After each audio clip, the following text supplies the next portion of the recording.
Hi ಎಲ್ರಿಗೂ ನಮಸ್ಕಾರ. ನಾನು ಭೂಮಿಕಾ. ಕನ್ನಡದಲ್ಲಿ ಕೆಮಿಸ್ಟ್ರಿ ಚಾನಲ್ಗೆ ಎಲ್ರಿಗೂ ಕೂಡ ಸ್ವಾಗತ. ಸೊ ಇವತ್ತಿನ ದಿನ ಯಾವ್ದ್ರ ಬಗ್ಗೆ ವಿಡಿಯೋನ ಅಪ್ಲೋಡ್ ಮಾಡ್ತಿದ್ದೀನಿ ಅಂದ್ರೆ, ಸೊ ಈಗಾಗ್ಲೇ ಆರ್ಗ್ಯಾನಿಕ್ ಕೆಮಿಸ್ಟ್ರಿ ಅನಾಲಿಸಿಸ್ ನ ಮಾಡಿ ಅಪ್ಲೋಡ್ ಮಾಡಿದೀನಿ. ಕೆಸೆಟ್ ಕ್ವಶನ್ ಪೇಪರ್ ನ ಸಾಲ್ವ್ ಮಾಡಿ ಅಪ್ಲೋಡ್ ಮಾಡಿದೀನಿ ಆರ್ಗ್ಯಾನಿಕ್ ಕೆಮಿಸ್ಟ್ರಿ ಅಲ್ಲಿ ಇರುವಂತದ್ದು. ಸೊ ಇವತ್ತಿನ ದಿನ ಇನ್ಆರ್ಗ್ಯಾನಿಕ್ ಕೆಮಿಸ್ಟ್ರಿ 11 ಕ್ವಶನ್ ನ ಮಾತ್ರ ಸಾಲ್ವ್ ಮಾಡಿದೆ. ಸೊ 12th ಕ್ವಶನ್ ಇಂದ ಸಾಲ್ವ್ ಮಾಡ್ತಾ ಬರ್ತೀನಿ. ಇದು C1 ಸೀರೀಸ್ ಕ್ವಶನ್ ಪೇಪರ್ ನ ಸಾಲ್ವ್ ಮಾಡಿರೋದು. ಸೊ C1 ಸೀರೀಸ್ ಅಲ್ಲಿ 12th ಮತ್ತೆ 13th ಕ್ವಶನ್ ಇನ್ಆರ್ಗ್ಯಾನಿಕ್ ಕೆಮಿಸ್ಟ್ರಿ ಅಲ್ಲಿ ಏನ್ ಕೊಟ್ಟಿದ್ದಾರೆ ಅದಕ್ಕೆ ನಾನು ಟ್ರಿಕ್ಸ್ ನಾನು ನಿಮ್ಗೆ ಕೋಆರ್ಡಿನೇಷನ್ ಕೆಮಿಸ್ಟ್ರಿ ಅನ್ನೋ ಒಂದು ಕೇಸೆಟ್ ಆಗಕ್ಕಿಂತ ಮುಂಚೆನೆ ವಿಡಿಯೋನ ಅಪ್ಲೋಡ್ ಮಾಡಿದೆ. ಆದ್ರೆ ಡೈರೆಕ್ಟ್ ಏನು ನಾನು ಟ್ರಿಕ್ ನ ಹೇಳ್ಕೊಟ್ಟಿದ್ದೀನಿ ಅದ್ರ ಮೆಥಡ್ ನೀವು ಮಾಡಿದ್ರೆ ಡೈರೆಕ್ಟ್ ಆನ್ಸರ್ ನ ಟಿಕ್ ಮಾಡಬಹುದಿತ್ತು.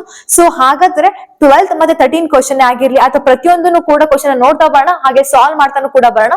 ಸೊ ಬನ್ನಿ ಹಾಗಾದ್ರೆ 12th ಕ್ವಶನ್ ಏನಿದೆ ಅಂತ ಹೇಳಿ ನೋಡೋಣ.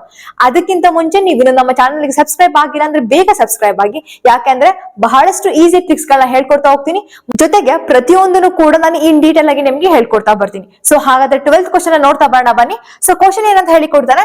So for Mn+3, so for manganese Mn+3 ಅಂದ್ರೆ ಮ್ಯಾಂಗನೀಸ್ +3 ಆಕ್ಸಿಡೇಷನ್ ಸ್ಟೇಟ್ ಇದ್ದಾಗ P ಅಂದ್ರೆ ಪೇರಿಂಗ್ ಎನರ್ಜಿ ಎಷ್ಟು ಕೊಡ್ತಾನೆ. ಸೊ 28,000 per centimeter ಅಂತ ಹೇಳಿ ಕೊಟ್ಟಿದ್ದಾನೆ. ಡೆಲ್ಟಾ ನಾಟ್ ಅಂದ್ರೆ ಕ್ರಿಸ್ಟಲ್ ಫೀಲ್ಡ್ ಸ್ಪ್ಲಿಟ್ಟಿಂಗ್ ಎನರ್ಜಿ ಅಂತ ಹೇಳಿ ಕರಿತೀವಿ. ಸೊ ಅದನ್ನ ಎಷ್ಟು ಕೊಟ್ಟಿದ್ದಾನೆ. ಸೊ ಫಾರ್ ಮ್ಯಾಂಗನೀಸ್ MnH2O6 3+ ಈ ಒಂದು ಕಾಂಪ್ಲೆಕ್ಸ್ ಗೆ ಎಷ್ಟು ಕೊಟ್ಟಿದ್ದಾನೆ. 21,000 per centimeter ಅಂತ ಹೇಳಿದಾನೆ. ಅದೇ ರೀತಿ MnCN6 3- ಗೆ ಎಷ್ಟು ಹೇಳಿದಾನೆ. 38,500 per centimeter ಅಂತ ಹೇಳಿ ಕೊಟ್ಟಿದ್ದಾನೆ. ಸೊ ಈ ಪೇರಿಂಗ್ ಎನರ್ಜಿ ಮತ್ತೆ ಕ್ರಿಸ್ಟಲ್ ಫೀಲ್ಡ್ ಸ್ಪ್ಲಿಟ್ಟಿಂಗ್ ಎನರ್ಜಿಯಿಂದ ನಾವು ಇದು ಹೈ ಸ್ಪಿನ್ ಕಾಂಪ್ಲೆಕ್ಸ್ ಅಥವಾ ಲೋ ಸ್ಪಿನ್ ಕಾಂಪ್ಲೆಕ್ಸ್ ಅಂತ ಹೇಳಿ ನಾವು ಕಂಡುಹಿಡಿಬೇಕು. ಸೊ ನಾನು ನಿಮ್ಗೆ ಏನ ಟ್ರಿಕ್ ನ ಹೇಳ್ಕೊಟ್ಟಿದ್ದೆ, ಸೊ ಅದನ್ನ ಈಗಾಗ್ಲೇ ಕೊಟ್ಟಿದ್ದೀನಿ ಇಲ್ಲಿ. ಸೊ ನೀವು ನೋಡ್ತಾ ಬರಬಹುದು. ಸೊ ನೋಡಿ, ಅಕಸ್ಮಾತ್ ಕೊಟ್ಟಿರುವಂತಹ ಒಂದು ಕಾಂಪ್ಲೆಕ್ಸ್ ಅಲ್ಲಿ ಕೊಟ್ಟಿರುವಂತಹ ಲಿಗ್ಯಾಂಡ್ ಏನಾದ್ರು ವೀಕ್ ಲಿಗ್ಯಾಂಡ್ ಆಗಿತ್ತು ಅಂದ್ರೆ ಅದು ಯಾವ ಸ್ಪಿನ್ ತೋರಿಸುತ್ತೆ. ಐ ಸ್ಪಿನ್ ತೋರಿಸುತ್ತೆ. ಅಕಸ್ಮಾತ್ ಸ್ಟ್ರಾಂಗ್ ಲಿಗ್ಯಾಂಡ್ ಏನಾದ್ರು ಕೊಟ್ಟಿದ್ದ ಅಂದ್ರೆ ಅದು ಯಾವ್ದು ತೋರಿಸುತ್ತೆ. ಲೋ ಸ್ಪಿನ್ ಕಾಂಪ್ಲೆಕ್ಸ್ ನ ತೋರಿಸುತ್ತೆ ಅಂತ ಹೇಳಿ ಹೇಳ್ಕೊಡ್ತೀನಿ. ಜೊತೆಗೆ ಅದೇನಾದ್ರೂ ಹೈ ಸ್ಪಿನ್ ಆಗಿತ್ತು ಅಂದ್ರೆ ಪೇರಿಂಗ್ ಎನರ್ಜಿ ಏನಾಗಿರುತ್ತೆ ಗ್ರೇಟರ್ ದನ್ ಡೆಲ್ಟಾ ನಾಟ್ ಆಗಿರುತ್ತೆ. ಅಕಸ್ಮಾತ್ ಲೋ ಸ್ಪಿನ್ ಕಾಂಪ್ಲೆಕ್ಸ್ ಆಗಿತ್ತು ಅಥವಾ ಸ್ಟ್ರಾಂಗ್ ಲಿಗ್ಯಾಂಡ್ ಆಗಿತ್ತು ಅಂದ್ರೆ ಅವಾಗ ಏನಾಗಿರುತ್ತೆ ಡೆಲ್ಟಾ ನಾಟ್ ಏನಾಗಿರುತ್ತೆ ಗ್ರೇಟರ್ ದನ್ ಪೇರಿಂಗ್ ಎನರ್ಜಿ ಆಗಿರುತ್ತೆ. ಇಲ್ಲಿ ನೋಡಿ P is greater than delta not ಅಂತ ಹೇಳ್ತೀವಿ. ಸೊ ಪೇರಿಂಗ್ ಎನರ್ಜಿ ಎಷ್ಟಿದೆ 28,000 per centimeter is greater than 21,000 per centimeter ಅಲ್ವಾ. ಸೊ ಅಲ್ಲಿಗೆ ಅದೇನಾಗಿರುತ್ತೆ ವೀಕ್ ಲಿಗ್ಯಾಂಡ್. ಅಂತಹ ಕಾಂಪ್ಲೆಕ್ಸ್ ಏನಾಗಿರ್ಬೇಕು ಐ ಸ್ಪಿನ್ ಕಾಂಪ್ಲೆಕ್ಸ್. ಇಲ್ಲಿ ನೋಡ್ತಾ ಬರೋಣ ಬನ್ನಿ. ಹಂಗಾದ್ರೆ H2O6 3+ ಈ ವ್ಯಾಲ್ಯೂ 21,000 per centimeter ಅಲ್ವಾ. ಸೊ ಅಲ್ಲಿಗೆ ಈ ತರದ್ದು ಎಲ್ಲಿದೆ. ಸೊ ಇದು ಹೈ ಸ್ಪಿನ್ ಕಾಂಪ್ಲೆಕ್ಸ್, ಅಲ್ಲಿಗೆ ಆಪ್ಷನ್ ಸಿ ಅಲ್ಲಿದೆ. ಸಯನೈಡ್ ಅನ್ನೋದೇನು strong ligand. So strong ligand ಆಗಿತ್ತು ಅಂತಂದ್ರೆ ಏನಾಗಿರುತ್ತೆ ಲೋ ಸ್ಪಿನ್ ಕಾಂಪ್ಲೆಕ್ಸ್ ಆಗಿರುತ್ತೆ. ಅಲ್ಲಿ ಕೊಟ್ಟಿರುವಂತ ಕ್ರಿಸ್ಟಲ್ ಫೀಲ್ಡ್ ಸ್ಪ್ಲಿಟ್ಟಿಂಗ್ ಎನರ್ಜಿ ಏನಾಗಿರುತ್ತೆ ಗ್ರೇಟರ್ ದನ್ ಪೇರಿಂಗ್ ಎನರ್ಜಿ ಆಗಿರುತ್ತೆ. ಸೊ ಆತರ ಆಪ್ಷನ್ ಎಲ್ಲಿ ಕಾಣಿಸ್ತಿದೆ. ಸೊ ಆಪ್ಷನ್ ಸಿ ಅಲ್ಲಿ ಕಾಣಿಸ್ತಿದೆ. ಯಾಕಂದ್ರೆ so 28,000 per centimeter is less than 38,500. So ಅದಕ್ಕೆ ಇದೇನಾಗಿರುತ್ತೆ ಸ್ಟ್ರಾಂಗ್ ಲಿಗ್ಯಾಂಡ್. ಸ್ಟ್ರಾಂಗ್ ಲಿಗ್ಯಾಂಡ್ ಆಗಿತ್ತು ಅಂದ್ರೆ ಲೋ ಸ್ಪಿನ್ ಕಾಂಪ್ಲೆಕ್ಸ್. ಅಕಸ್ಮಾತ್ ಅವನು ಈ ಪೇರಿಂಗ್ ಎನರ್ಜಿ ಅಥವಾ ಕ್ರಿಸ್ಟಲ್ ಫೀಲ್ಡ್ ಸ್ಪ್ಲಿಟ್ಟಿಂಗ್ ಎನರ್ಜಿ ಇದ್ರ ಬಗ್ಗೆ ಅವನು ಅಕಸ್ಮಾತ್ ಮಾತಾಡಿಲ್ಲ ಅಂತಿದ್ರು ಕೂಡ ನೀವು ಡೈರೆಕ್ಟ್ ಆಗಿ ಆನ್ಸರ್ ಏನಂತ ಹೇಳ್ಬೋದಿತ್ತು. ಸ್ಟ್ರಾಂಗ್ ಲಿಗ್ಯಾಂಡ್ ಕೊಟ್ಟಿದ್ದ ಅಂದ್ರೆ ಅದೇನಾಗ್ತಿತ್ತು low spin complex. Weak field ligand ಕೊಟ್ಟಿದ್ದ ಅಂದ್ರೆ ಅದು ಹೈ ಸ್ಪಿನ್ ಕಾಂಪ್ಲೆಕ್ಸ್. ಇದೇ ತರ ಈಸಿಯಾಗಿ ನೀವೇನ್ ಮಾಡ್ಬೋದು ಸಾಲ್ವ್ ಮಾಡ್ತಾ ಹೋಗ್ಬೋದು. ಈ ಟ್ರಿಕ್ ನ ಇನ್ ಡೀಟೇಲ್ ಆಗಿ ನಾನು ಕೋಆರ್ಡಿನೇಷನ್ ಕೆಮಿಸ್ಟ್ರಿ ಅಂತ ಹೇಳಿ ಕೆಸೆಟ್ ಗಿಂತ ಮುಂಚೆನೆ ವಿಡಿಯೋನ ಮಾಡಿ ಅಪ್ಲೋಡ್ ಮಾಡ್ತೀನಿ. ಸೊ ಅದನ್ನ ನೀವು ಇನ್ನೂ ನೋಡಿಲ್ಲ ಅಂತಂದ್ರೆ ಡಿಸ್ಕ್ರಿಪ್ಷನ್ ಅಲ್ಲಿ ಕೊಟ್ಟಿರ್ತೀನಿ, ನೀವು ನೋಡ್ತಾ ಹೋಗ್ಬೋದು. ಹಾಗಾದ್ರೆ 12th ಕ್ವಶನ್ ನೋಡ್ತಾ ಬರೋಣ ಬನ್ನಿ. ಏನಂತ ಹೇಳಿದಾನೆ. Among NiCO4 NiCN4 2- and NiCl4 2- ಮೂರು ಕಾಂಪ್ಲೆಕ್ಸ್ ಗಳನ್ನ ಕೊಟ್ಟಿದ್ದಾನೆ. ಯಾವ್ದು ಇದರಲ್ಲಿ ಡಯಾಮ್ಯಾಗ್ನೆಟಿಕ್ ಮತ್ತೆ ಪ್ಯಾರಾಮ್ಯಾಗ್ನೆಟಿಕ್ ಅಂತ ಹೇಳಿದಾನೆ. ನಾನ್ ನಿಮಗೆ ಇದಕ್ಕೂ ಕೂಡ ಟ್ರಿಕ್ ನ ಹೇಳ್ಕೊಟ್ಟಿದ್ದೀನಿ. ಏನು ಅಂದ್ರೆ ಆ ನಿಕ್ಕಲ್ ಯಾವ ಆಕ್ಸಿಡೇಷನ್ ಸ್ಟೇಟ್ ಅಲ್ಲಾದ್ರೂ ಇರ್ಲಿ +1 +2 +3 +4 ಎಷ್ಟು ಆಕ್ಸಿಡೇಷನ್ ಸ್ಟೇಟ್ ಅಲ್ಲಾದ್ರೂ ಇರ್ಲಿ ಸ್ಟ್ರಾಂಗ್ ಫೀಲ್ಡ್ ಲಿಗ್ಯಾಂಡ್ ಏನಾದ್ರು ಆಗಿತ್ತು ಅಂದ್ರೆ ಅದ್ಯಾವ್ದು ಕೂಡ ಏನಾಗಿರುತ್ತೆ ಡಯಾಮ್ಯಾಗ್ನೆಟಿಕ್ ಇನ್ ನೇಚರ್ ಆಗಿರುತ್ತೆ. ಅಕಸ್ಮಾತ್ ವೀಕ್ ಲಿಗ್ಯಾಂಡ್ ಪ್ರೆಸೆಂಟ್ ಇತ್ತು ಅಂದ್ರೆ ಅವಾಗ ಏನಾಗಿರುತ್ತೆ ಪ್ಯಾರಾಮ್ಯಾಗ್ನೆಟಿಕ್ ಇನ್ ನೇಚರ್ ಅಂತ ಹೇಳ್ತೀವಿ. ಸೊ ಇಲ್ಲಿ ನೋಡಿ CO ಮತ್ತೆ Cl ಅಂತ ಕನ್ಸಿಡರ್ ಮಾಡಿದ್ರೆ it is strong field ligand. ಹಾಗಾಗಿ ಏನಂತ ಹೇಳ್ಬಹುದು ನಾವು ಡಯಾಮ್ಯಾಗ್ನೆಟಿಕ್ ಇನ್ ನೇಚರ್ ಅಂತ ಹೇಳ್ಬಹುದು. Cl ಅನ್ನೋದೇನು so weak field ligand. So weak field ligand ಆಗಿತ್ತು ಅಂದ್ರೆ ಏನಾಗುತ್ತೆ ಪ್ಯಾರಾಮ್ಯಾಗ್ನೆಟಿಕ್ ಅಂತ ಹೇಳ್ತೀವಿ. ಸೊ ಅದ್ರ ಆಪ್ಷನ್ ಎಲ್ಲಿ ಕಾಣಿಸಿದೆ. ಸೊ ಆಪ್ಷನ್ ಸಿ ಅಲ್ಲಿ ಕಾಣಿಸಿದೆ. ಅಲ್ಲಿ ಆಪ್ಷನ್ ಏನಂತ ಹೇಳ್ಬಹುದು ಡೈರೆಕ್ಟ್ ಆಗಿ. So option C is the right answer. ಅಲ್ಲದೆ ನಾನು ನಿಮಗೆ ಬೇರೆ ಮೆಥಡ್ ಅಲ್ಲೂ ಕೂಡ ಹೇಳ್ಕೊಡ್ತಾ ಬರ್ತೀನಿ. ಬನ್ನಿ ನೋಡೋಣ. ಹಾಗಾದ್ರೆ ಸೊ NiCO4 ಅನ್ನೋ ಒಂದು ಕಾಂಪ್ಲೆಕ್ಸ್ ನ ಕನ್ಸಿಡರ್ ಮಾಡಿದ್ರೆ ನಿಕ್ಕಲ್ದು ಅಟಾಮಿಕ್ ನಂಬರ್ ಎಷ್ಟು. ಸೊ 28 ಎಲೆಕ್ಟ್ರಾನಿಕ್ ಕಾನ್ಫಿಗರೇಷನ್ ಕನ್ಸಿಡರ್ ಮಾಡಿದ್ರೆ 3d8 ಆಗಿರುತ್ತೆ. ಹೌದಾ. ಬಟ್ ಈ ಕಾಂಪ್ಲೆಕ್ಸ್ ನ ಕನ್ಸಿಡರ್ ಮಾಡಿದಾಗ ಇದ್ರ ಆಕ್ಸಿಡೇಷನ್ ಸ್ಟೇಟ್ ಏನು +4 ಆಗಿರುತ್ತೆ. ಸೊ +4 ಅಂದ್ರೆ 4 ಎಲೆಕ್ಟ್ರಾನ್ಸ್ ನಾನು ರಿಮೂವ್ ಮಾಡ್ಬೇಕು. ಸೊ ರಿಮೂವ್ ಮಾಡಿದ್ರೆ ಏನಾಗುತ್ತೆ 3d6 4s0 ಆಗಿರುತ್ತೆ. ಸೊ ಇವಾಗ ನಾನು ಗ್ರೌಂಡ್ ಸ್ಟೇಟ್ ಅಲ್ಲಿ ಕನ್ಸಿಡರ್ ಮಾಡೋದಾದ್ರೆ ಎಷ್ಟಿರುತ್ತೆ 1 2 1 2 3 4 5 6 ಈ ತರ ಫಿಲ್ ಅಪ್ ಮಾಡಿದೀನಿ. ಎಕ್ಸೈಟೆಡ್ ಸ್ಟೇಟ್ ಅಲ್ಲಿ ಏನಾಗುತ್ತೆ, ಸೊ ಇದು carbonyl compound is A strong field ligand, ಅದಕ್ಕೆ ಏನ್ ಮಾಡುತ್ತೆ ಪೇರ್ ಅಪ್ ಮಾಡುತ್ತೆ. ಸೊ ಪೇರ್ ಅಪ್ ಮಾಡಿದ್ರೆ ಎಲ್ಲ ಎಲೆಕ್ಟ್ರಾನ್ಸ್ ಗಳು ಪೇರ್ ಆಗಿದೆ, ಸೊ ಹಾಗಾಗಿ ಅನ್ಪೇರ್ಡ್ ಎಲೆಕ್ಟ್ರಾನ್ಸ್ ಪ್ರೆಸೆಂಟ್ ಇಲ್ಲ. ಸೊ ಅನ್ಪೇರ್ಡ್ ಎಲೆಕ್ಟ್ರಾನ್ಸ್ ಪ್ರೆಸೆಂಟ್ ಇಲ್ಲ ಅಂದ್ರೆ ಅಂತ ಹೇಳಿ ಕರಿತೀವಿ ಡಯಾಮ್ಯಾಗ್ನೆಟಿಕ್ ಇನ್ ನೇಚರ್ ಅಂತ ಹೇಳಿ ಕರಿತೀವಿ. ನೆಕ್ಸ್ಟ್ ಕಾಂಪ್ಲೆಕ್ಸ್ ನೋಡೋಣ ಬನ್ನಿ. ಸೊ NiCN4 2- ಅಂತ ಕನ್ಸಿಡರ್ ಮಾಡಿದ್ರೆ ನಿಕ್ಕಲ್ ಆಕ್ಸಿಡೇಷನ್ ಸ್ಟೇಟ್ ಏನ್ ಬಂದಿದೆ, +2 ಆಕ್ಸಿಡೇಷನ್ ಸ್ಟೇಟ್ ಬಂದಿದೆ. ಹಾಗಾದ್ರೆ Ni+2 ಇದ್ದಾಗ ಎಲೆಕ್ಟ್ರಾನಿಕ್ ಕಾನ್ಫಿಗರೇಷನ್ ಏನಾಗುತ್ತೆ 3d8 4s0. ಗ್ರೌಂಡ್ ಸ್ಟೇಟ್ ಅಲ್ಲಿ ನಾವು ಕನ್ಸಿಡರ್ ಮಾಡಿದ್ರೆ ಸೊ ಎಲ್ಲವೂ ಕೂಡ ಏನಾಗಿದೆ 1 2 3 4 5 6 7 8. ಸೊ ಏನ್ ಮಾಡ್ತೀನಿ, off principle, Hund's rule of maximum multiplicity, so ಇದ್ರ ಪ್ರಕಾರ ಏನ್ ಮಾಡ್ತೀನಿ ಎಲೆಕ್ಟ್ರಾನ್ಸ್ ಗಳನ್ನ ಫಿಲ್ ಅಪ್ ಮಾಡಿದ್ದೀನಿ. ಬಟ್ ಎಕ್ಸೈಟೆಡ್ ಸ್ಟೇಟ್ ಅಲ್ಲಿ ಏನಕ್ಕೆ ಎಲ್ಲವೂ ಕೂಡ ಪೇರ್ ಅಪ್ ಆಗಿದಾವೆ ಅಂದ್ರೆ due to the presence of strong field. Cyanide is also a strong field ligand. So ಹಾಗಾಗಿ ಏನಾಗಿದೆ ಪೇರ್ ಅಪ್ ಆಗಿದೆ. So due to the absence of unpaired electrons, ಇದು ಕೂಡ ಏನಂತ ಹೇಳ್ಬೋದು ನಾವು ಡಯಾಮ್ಯಾಗ್ನೆಟಿಕ್ ಇನ್ ನೇಚರ್ ಅಂತ ಹೇಳ್ಬೋದು. ಹಾಗಾದ್ರೆ ಇಲ್ಲಿ ನೋಡಿ NiCl4 2- ಅನ್ನೋ ಕಾಂಪ್ಲೆಕ್ಸ್ ನಾವು ಕನ್ಸಿಡರ್ ಮಾಡೋದಾದ್ರೆ ಇಲ್ಲೂ ಕೂಡ ಆಕ್ಸಿಡೇಷನ್ ಸ್ಟೇಟ್ ಆಫ್ ನಿಕ್ಕಲ್ ಎಷ್ಟು ಬರ್ತಿದೆ +2 ಬರ್ತಿದೆ. ಬಟ್ ಕ್ಲೋರಿನ್ ಏನಾದೇನು, so weak field ligand. So weak field ligand ಆಗಿರೋದ್ರಿಂದ ಅದು ಪೇರ್ ಅಪ್ ಮಾಡಲ್ಲ. ಸೊ ಹಂಗಾಗಿ 2 ಅನ್ಪೇರ್ಡ್ ಎಲೆಕ್ಟ್ರಾನ್ಸ್ ಗಳು ಬರುತ್ತೆ. ಸೊ 2 ಅನ್ಪೇರ್ಡ್ ಎಲೆಕ್ಟ್ರಾನ್ಸ್ ಗಳು ಬಂತು ಅಂದ್ರೆ ಅದನ್ನ ಏನಂತ ಹೇಳಿ ಕರಿತೀವಿ ಪ್ಯಾರಾಮ್ಯಾಗ್ನೆಟಿಕ್. ಅಲ್ಲಿಗೆ ಇವೆರಡು ಕೂಡ NiCO4 ಅನ್ನೋ ಕಾಂಪ್ಲೆಕ್ಸ್ ಮತ್ತೆ NiCN4 2- ಅನ್ನೋ ಕಾಂಪ್ಲೆಕ್ಸ್ ಏನಾಗಿರ್ತವೆ they are diamagnetic in nature. NiCl4 2- ಅನ್ನೋ ಕಾಂಪ್ಲೆಕ್ಸ್ ಏನಾಗಿರುತ್ತೆ ಪ್ಯಾರಾಮ್ಯಾಗ್ನೆಟಿಕ್ ಇನ್ ನೇಚರ್. ಸೊ ಅಲ್ಲಿಗೆ ಆಪ್ಷನ್ ಯಾವ ಸರಿ, so option C is the right answer ಅಂತ ಹೇಳ್ಬೋದು. So option C is the right answer. 14th question ನೋಡ್ತಾ ಬರೋಣ ಬನ್ನಿ. ಸೊ ದ ಆಕ್ಚುಯಲ್ ಅಥವಾ experimental magnetic moment shows a large deviation from the magnetic moments calculated from the formula mu j which is equal to g into square root of j into j plus 1 Bohr magneton in the case of ಇವೆಲ್ಲವೂ ಕೂಡ ಏನಂತ ಹೇಳ್ಬೋದು ಲ್ಯಾಂಥನಾಯ್ಡ್ಸ್ complex ಅಂತ ಹೇಳಿ ನಾವು ಹೇಳ್ಬಹುದಲ್ವಾ. So ಲ್ಯಾಂಥನಾಯ್ಡ್ಸ್ ಅಲ್ಲಿ ಯಾವ್ದು large deviation ತೋರಿಸುತ್ತೆ ಅಂತ ಹೇಳಿದಾನೆ. ಸೊ ಏನಂದ್ರೆ ಇಲ್ಲಿ ನೀವು ಜಸ್ಟ್ ಅರ್ಥ ಮಾಡ್ಕೋಬೇಕಾಗಿರೋದು ಏನು ಅಂದ್ರೆ ನಾನಾಗಿ ಕ್ಯಾಲ್ಕುಲೇಟ್ ಮಾಡಿದಾಗ ಈ ಫಾರ್ಮುಲಾ ಯೂಸ್ ಮಾಡ್ಕೊಂಡು ಕ್ಯಾಲ್ಕುಲೇಟ್ ಮಾಡಿದಾಗ ಫಾರ್ ಎಕ್ಸಾಂಪಲ್ ಎಷ್ಟು ಒಂದು ಬರುತ್ತೆ 2 2.3. ಬಟ್ ನಾನು ಯಾವಾಗ ಎಕ್ಸ್ಪೆರಿಮೆಂಟ್ ನ ಮಾಡಿ ನೋಡ್ತೀನಿ ಸೊ ಅವಾಗ ಏನಾಗಿರ್ಬೇಕು ವ್ಯಾಲ್ಯೂ ಜಾಸ್ತಿ ಇರ್ಬೇಕು ಅಥವಾ ತುಂಬಾನೇ ಡಿಫ್ರೆನ್ಸ್ ಏನಾಗಿರ್ಬೇಕು ಜಾಸ್ತಿ ಇರಬೇಕು. ಅವಾಗ ನಾವು ಅದನ್ನ ಏನಂತ ಹೇಳಿ ಕರಿತೀವಿ ಲಾರ್ಜ್ ಡಿವಿಯೇಷನ್ ಅಂತ ಹೇಳಿ ಕರಿತೀವಿ. ಇಲ್ಲಿ ನೆಕ್ಸ್ಟ್ ಟೈಮ್ ಬೇಕಾದ್ರೆ ಕ್ವಶನ್ ಇನ್ನೊಂದು ಏನಂತ ಕೇಳ್ಬೋದು ಅಂದ್ರೆ ಆ ವ್ಯಾಲ್ಯೂ ಎಷ್ಟು ಅಂತ ಹೇಳಿ ಕೇಳ್ತಾರೆ. ಹಾಗೆ ನಾನು ನಿಮ್ಗೆ ಟ್ರಿಕ್ ನ ಹೇಳ್ಕೊಡ್ತೀನಿ ಬನ್ನಿ. ಸೊ ಇಲ್ಲಿ ನೋಡಿ ಕ್ಯಾಲ್ಕುಲೇಟೆಡ್ ವ್ಯಾಲ್ಯೂ ಅಂದ್ರೆ ನಾನು ಈ ಫಾರ್ಮುಲಾ ಯೂಸ್ ಮಾಡ್ಕೊಂಡು ಕ್ಯಾಲ್ಕುಲೇಟ್ ಮಾಡಿರುವಂತದ್ದು. ಸೊ ಅವಾಗ ಏನ್ ಬರುತ್ತೆ ವ್ಯಾಲ್ಯೂ 0 ಬರುತ್ತೆ. ನೆಕ್ಸ್ಟ್ ಆಕ್ಚುಯಲ್ ವ್ಯಾಲ್ಯೂ ಅಂತ ಕೊಡ್ಬೋದು ಕ್ವಶನ್ ಅಲ್ಲಿ, ಅಬ್ಸರ್ವ್ಡ್ ವ್ಯಾಲ್ಯೂ ಅಂತ ಕೊಡ್ಬೋದು ಅಥವಾ ಎಕ್ಸ್ಪೆರಿಮೆಂಟಲ್ ವ್ಯಾಲ್ಯೂ ಅಂತ ಹೇಳಿ ಕೊಡ್ಬೋದು. ಎಷ್ಟು ಬರುತ್ತೆ 3.3 ಅಥವಾ 3.5 ಕ್ವಶನ್ ಅಲ್ಲಿ ಬೇಕಾದ್ರೆ ನೆಕ್ಸ್ಟ್ ಟೈಮ್ ಕೇಳ್ಬೋದು ಡಿವಿಯೇಷನ್ ಎಷ್ಟು ವ್ಯಾಲ್ಯೂನ ತೋರಿಸುತ್ತೆ ಅಂತ ಹೇಳಿ ಕೇಳ್ಬೋದು.